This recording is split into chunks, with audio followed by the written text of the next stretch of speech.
tonight from Hussey. Oh, boom, boom. Boom, boom.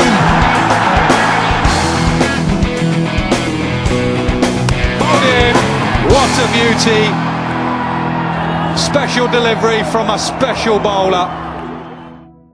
Hello and welcome to the latest episode of Pack Passion's exclusive cricket review show, View from the Pavilion.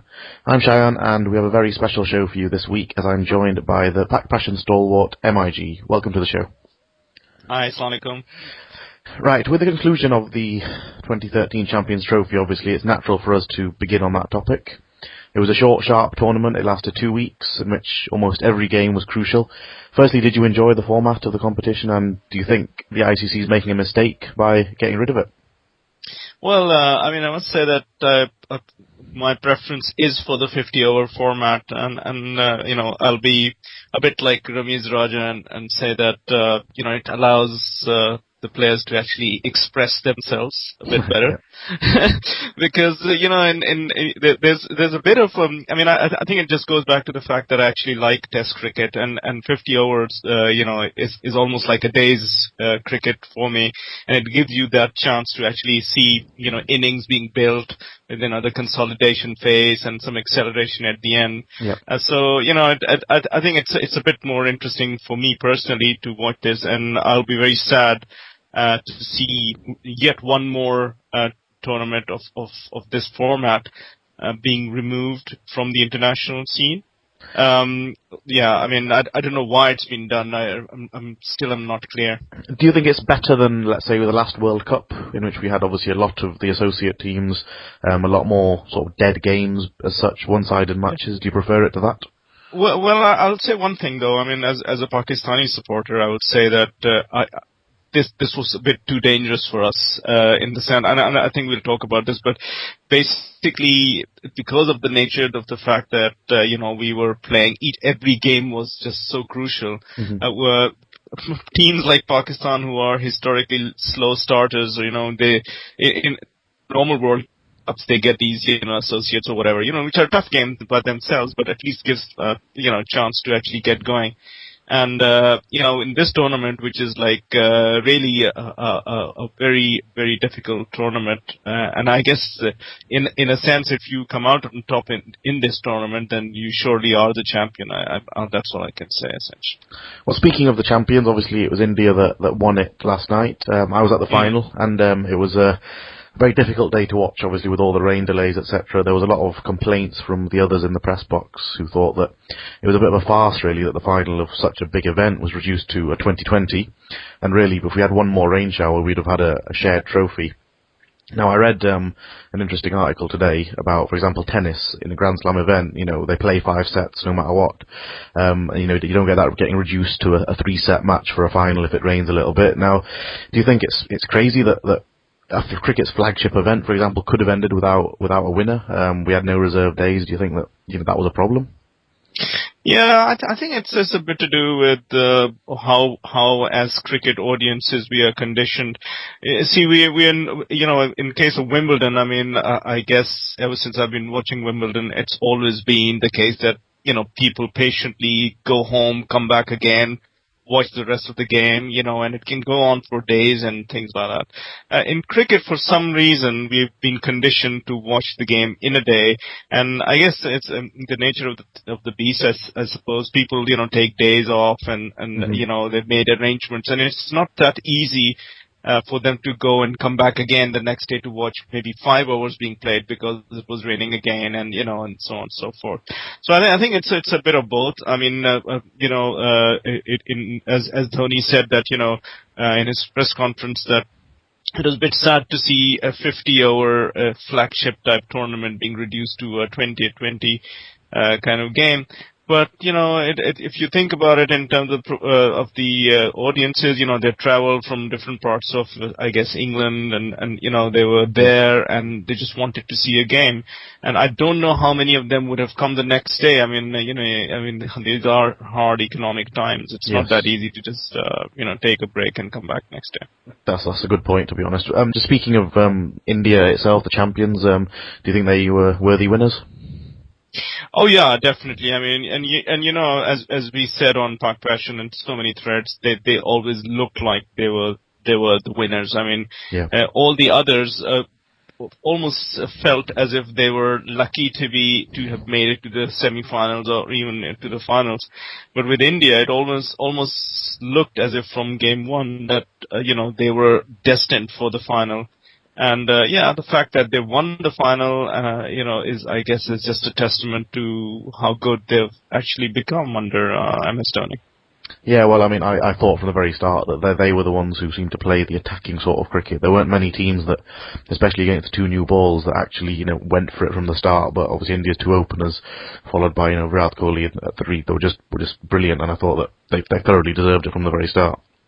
Yeah, I think they deserved it, but the fact is that they also have the skills to go with that aggression. I mean, there's just no point having aggression and not the ability to hit Absolutely. the ball. So yeah.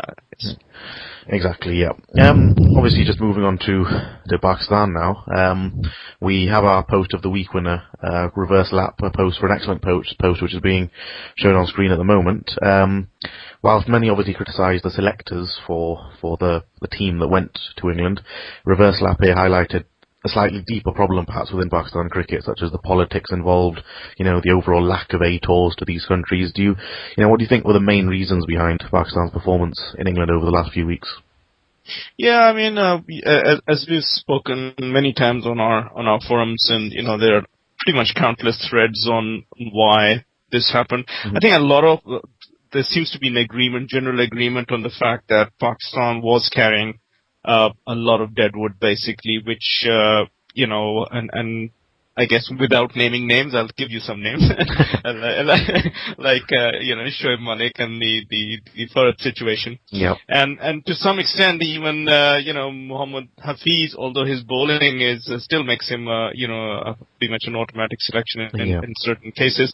But with this deadwood business, needs to be looked at, and this is one of the, I guess, the more promising things in the press conference today with Mr. Najam Sethi that we were listening to, in which he specifically said that he had asked the selection committee to explain to him, why people who had failed, were taken on, and why, and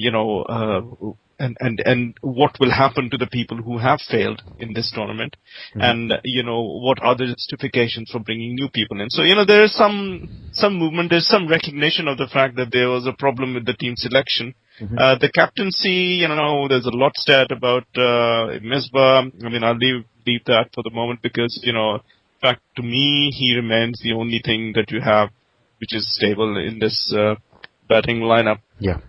But I also I'd like to touch on what Najam Sethi also said, and which is basically it's the title of the thread that we have running, which is this thing about Sifarish. Yes. That he's hardly been there for 3 hours, and he's already getting phone calls from people. And actually, we didn't mention that in the thread, but the words he used, and my Punjabi isn't that great, but was something like is Mondenu lelo, is Mondenu nalo. They were going into specifics, and apparently, and Najam Sethi basically said that, look, I don't know any of these names. I don't know who you are talking about, but if he's good, he should be in there. If he's not, if he's just there because he's from Karachi or Lahore or Pindi or whatever, then, this is a problem. And so I think this is some of the things that they'll have to look at. Yeah. Well, just going back very slightly to Misbah. Obviously, Misbah was named today as one of the six main batsmen in the ICC's team of the tournament. There's still some criticism about his batting. I mean, he's obviously made all the runs, he's done everything. And do you still think that there's a place for him to stay on, maybe even just as a batsman, if his captaincy it was changed?